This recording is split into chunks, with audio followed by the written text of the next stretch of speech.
नंदपुरी नगरी अपने न्यायप्रिय राजा भानु प्रताप और उनके प्रिय मंत्री तेज प्रताप के लिए बड़ी प्रसिद्ध थी। एक दिन दरबार लगा हुआ था। महाराज अपने सबसे बुद्धिमान मंत्री तेज प्रताप से किसी विषय पर विचार विमर्श कर रहे थे। तभी कहीं से एक कौवा उड़ता हुआ आया और कांव कांव करता हुआ शोर मचाने लगा। कौवे के शोर से महाराज और मंत्री के विचार विमर्श में खलल पड़ने लगा। कुछ देर तक तो महाराज ने बर्दाश्त किया, लेकिन फिर महाराज को क्रोध आ गया। सैनिकों, तुरंत इस कौवे को निकाल बाहर करो। जो आज्ञा महाराज। सैनिक तुरंत हरकत में आए और कौवे को भगा दिया। महाराज फिर से विचार विमर्श में लग गए, लेकिन कुछ समय बाद कौवा फिर से वहां आ गया।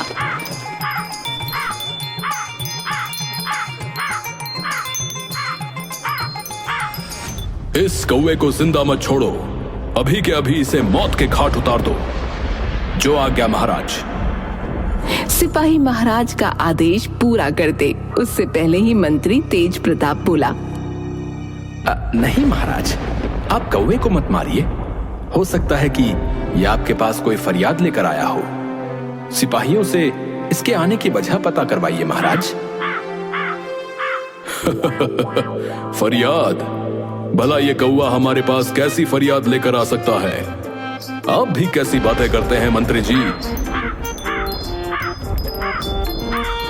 महाराज, आपके न्याय पर सिर्फ आपकी प्रजा को ही नहीं, आपके राज्य में रहने वाले पशु पक्षियों को भी पूरा भरोसा है। जाओ पता करो कि ये कौवा आखिर चाहता क्या है। बिना जाने वापस मत लौटना। जी महाराज। सिपाही कौवे की तरफ मुड़ा। कौवा महल के बाहर उड़ गया। सिपाही उसके पीछे पीछे जाने लगा। कौवा उड़ते उड़ते जंगल में चिनार के खूबसूरत पेड़ की डाली पर जा बैठा। उसमें एक घोंसला बना हुआ था। सिपाही भी कौवे के पीछे पीछे चिनार के पेड़ तक पहुंच गया। उसने देखा कि कौवा जिस पेड़ पर बैठा है उस पेड़ को एक लकड़हारा काट रहा है।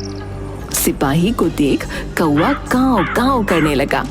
सिपाही को समझते देर न लगी कि जिस पेड़ को लकड़हारा काट रहा है उसकी डाली पर कौवे का घोंसला है।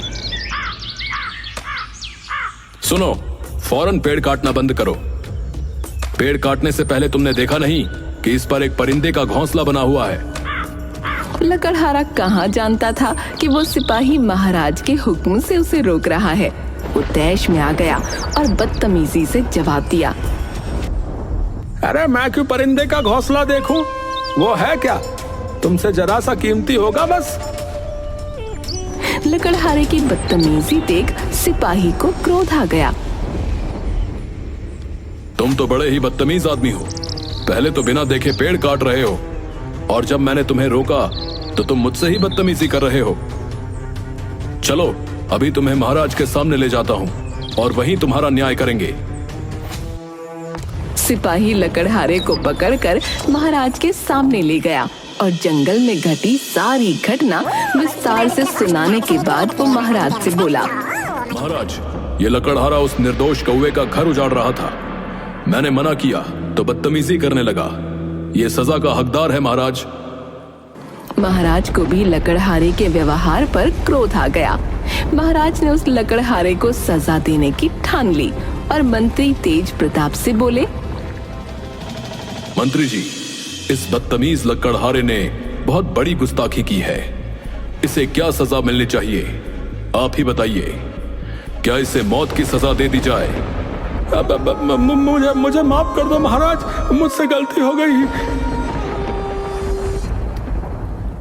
महाराज, इसे कहां पता था कि सिपाही आपके आदेश का पालन कर रहे हैं, इसलिए बदतमीजी कर बैठा होगा। हालांकि उसका ये व्यवहार गलत था, लेकिन मौत की सजा इस गुस्ताखी के लिए बहुत ज्यादा है।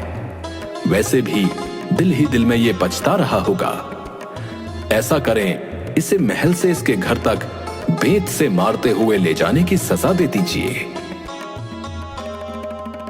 सिपाहियों, इस लकड़हारे को उसके घर तक बेंत से मारते हुए ले जाओ। ये सजा मौत की सजा जैसी सख्त तो नहीं है, लेकिन सबके सामने बेंत की मार सहते हुए उछल उछल कर घर तक पहुंचना बहुत ही शर्मनाक बात है। ये लकड़हारा आगे से ऐसा व्यवहार कभी, और साथ ही साथ इसे देखकर हमारी प्रजा को भी इंसानों और पशुओं के प्रति अपने व्यवहार को मधुर रखने की सीख मिलेगी।